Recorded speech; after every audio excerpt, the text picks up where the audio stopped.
Bir bilsen, her şeyden kopulmak ve yalnız düşmek ne kadar zor. Bir de erken dağılmak eklenirse, ya mevsimler uzak, basamak basamak merdivenden kayar ömrüm, ya da gücüm yetmedi tırmanarak gülüşlerine. Beklemenin arasında yanılmak da varmış bilmeliydim. Mektupları birebir yakmalıydım.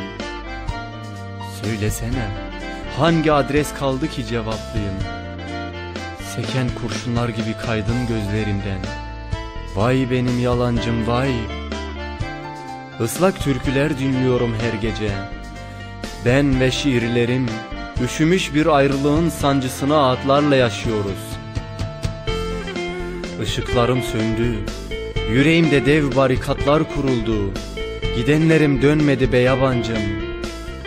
Bu şehirde karanlığın aydınlığı kapsadığı bütün yaşadığım sokakları, bir bilsen yüreğimde dev yaraların açılıp şili tuzuna basıldığını.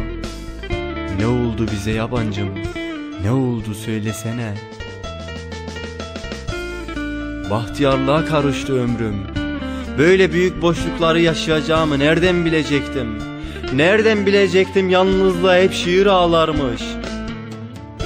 Söylesene, nereden bilecektim ben bu kadar uzun vadeli hüngür hüngür ağlayacaktım?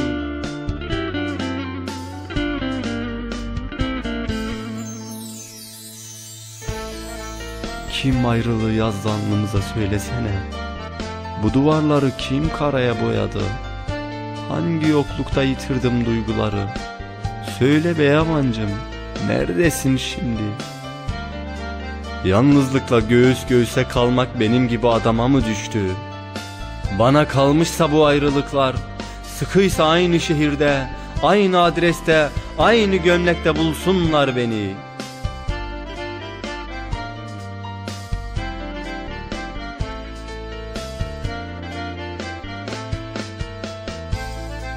İşte böyle yabancım.